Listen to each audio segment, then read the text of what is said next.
So some pretty huge news has gone out over the last 24 hours. Well, actually, it was about 7 hours ago, but as you can see, I'm in bed, it's Saturday, I'm hungover, there's no way I'm getting up. Updated to build 3.4.1.46722. Just a load of pointless numbers, really. But this has got a lot of information, or a lot of data mined information, should I say, from Phase 2's Ulduar patch. So there's things on here such as the Heroic Plus mode, which we now know is going to be called Defense Protocol Alpha. Defense Protocol Alpha. A little bit of a mouthful for just Heroic Plus. We've actually got some real world examples of item level increases where we're looking at the 6 item level increase or the 12 item level increase for hard mode gear. And there's also some minor achievement changes that have been data mined, but none of this is particularly important. Now, I'd encourage you to go and look at this because there's so much information on it that I might pick out something that you're not particularly interested in, which is fine, but you're going to get a general gist of the ideas that I'm trying to get across in this video, which, to be fair, all I'm really interested in is the item level increase. The fact that it's just been data mined from the PTR just tells us that we're only a week or two away from actually getting to do some testing in Ulduar and testing some of this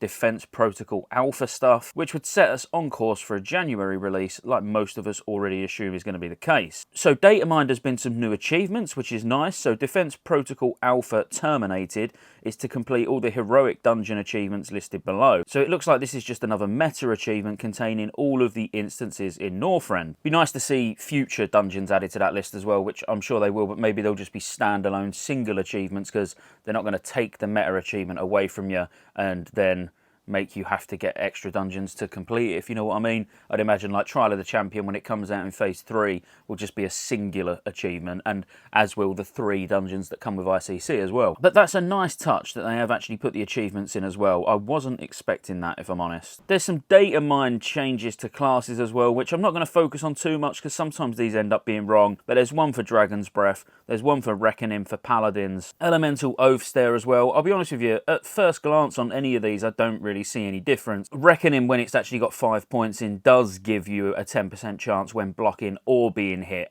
It just looks like this is actually the build-up talents to the final talent. Or are they adding blocking at 1, 2, 3 and 4 points in Reckoning? I don't know. Fester and Emerald Drake has for some reason been found, but we know what that's from anyway. That's from prepaying for 12-month subscription. I've done a video on it up here somewhere. Go and check it out. Now, there's loads of NPC abilities on here, but as I say, we're not going to fixate on any of these too much. Instead, we can see the effect that some of the idols are going to get for Druids, for example. So the Tier 8 Feral Relic, which normally has a chance to give you 153 agility, with the item level buff of 6 item levels, it's now going to give you 162 agility. The Resto Relic, which increases your spell power of Nourish by 187, will now be doing 198. And then you can even see some here for the PvP idols as well, like Idol of Tenacity, which increases the final healing value of Life Bloom by 294, now going up to 311. For some reason, the Libram Facila Commander's also been found to have been changed slightly, but that's from Badges of Justice. It doesn't even work at level 80. But then you can see some interesting things like the Libram for Protection, which comes from Vezax on 25 man. What it was doing was increasing your block value by 450 for 20 seconds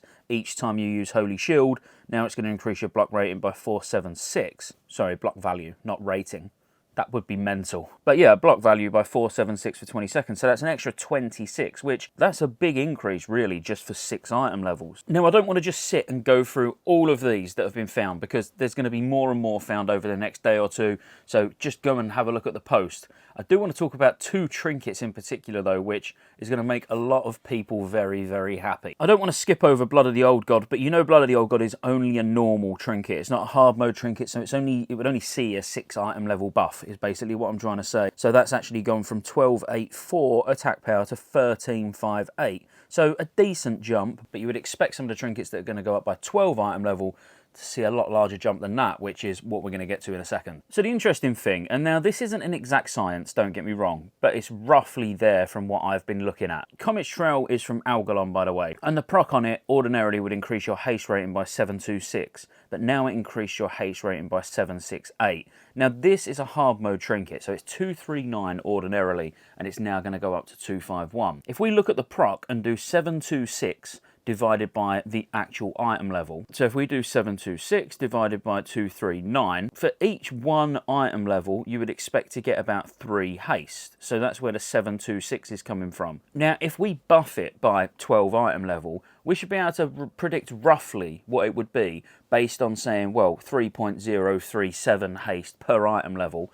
Let's see if that actually works. So we'll take that and we'll just times it by 251, which is what the new item level is going to be, and it gives 762.4. When we look now at the item, it's giving 768. So you're getting slightly more value per item level as it's going up. But what this would show, even though we can't see the item level of the item on this data mined information, it will be going up by 12 item level. It will be 251, because that would be too big of a jump if it was only going up by 6. And like I say, I know that's not an exact science, but it gives you rough numbers. And to be fair, even by going up by 12 item level, the amount of haste you're actually getting per point is still only 3 point something, rather than like a drastic rise. Like you can see here, it works out 768 divided by 251, it's 3.05. So it's such a minor increase when it comes to the 12 item level that you can almost use that. As I say, feel free to look through most of these, but things like Defense Protocol Alpha, we already know what that is. We've got Devouring Flame, so now we're looking at spells that's particularly on Razor Scale. But then we get to Eye of the Broodmother. So Eye of the Broodmother is a trinket. Let me show you what it is. So this is from 10 man, so we would only expect this to go up by 6 item level, and it starts at 219, and it increases your crit rating by 87, and each time you cast a spell you get 25 spell power, so that's going to go up 5 times.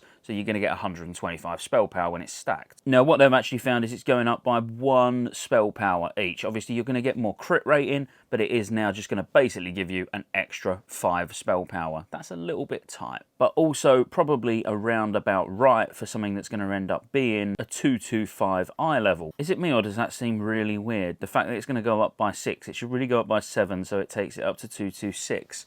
So we've got 226 items already. It would make sense it was 226. Maybe they do put it up by 7 item levels, you know, the 219s, but they did say 6 across the board, which will make it 225. Just ever so slightly worse than KT gear. But I'm going to have to skip straight to the big one. This is going to be the one that every feral, every warrior, marksman, hunter, basically anyone who uses armor pen is going to be really excited about. So we're going to look for Molnir Runestone. Your melee and ranged attacks have a chance to increase armor pen rating, and it was by 665. It's now by 751. That is actually a really, really big jump. At 751, that is a huge amount of armor pen. Like, that gain is absolutely crazy. When you think about the amount of haste on the Algalon trinket, look, we was looking at before, Comet's Trail only going up by less than 50. This is going up by like 90-ish. Pretty good. So yeah, watch out for this trinket. There's also the caster trinket that I wanted to talk about for a second, if I can actually find it. Let me show you Pandora's Plea. So Pandora's Plea gives you 108 intellect, and your spells have a chance to increase your spell power by 751 for 10 seconds. So when we look here, it's gone from 751 to 794. Now Pandora's Plea is only a 226 eye level, so this is only going to go up by 6 item level, but taking it up to 794, that's a decent jump. That's actually very closely in line with the Algalon trinket, even though the Algalon trinket was slightly higher item level and it was hard mode. But there seems to be weird sort of numbers in between them. I can't quite get my head around it. There will be a formula behind it, no doubt, that will be discovered over the next few days, but I'm looking at so many different ones at the moment. You know, I need to just like focus on purely just armor pen or purely just spell power, because I'm guessing they've got like a different scaling per item level, or scaling per maybe even 5 item levels or something like that, between the different stats, obviously. But either way, it's still really interesting to look at. But they're just some of the things that I wanted to highlight out of this massive, massive page of notes. But as I said at the start, I would recommend you just go and look at this yourself. I'll put a link in the description if you want to go and have a look. If you enjoyed the video, like, subscribe. If you liked my bedroom, then cool. I'm going to play the PlayStation now for a little bit. Bit of Spider-Man in bed. Rest the head before I get up. But as I say, like, subscribe, check out Rested XP in the pinned comment, and roll the outro. There's lots of ways you can support the channel to keep me here putting out World of Warcraft content and covering all future MMOs. Consider joining the channel as a member. You get access to emotes, everyone will know you're a member when you comment on future videos because you get a nice icon next to your name, and you get access to members only videos, which I'll be putting a lot of on the channel throughout the year. Additionally, there's a Patreon link in the description as well. Thank you for watching all the way to the end, and I'll see you on the next one.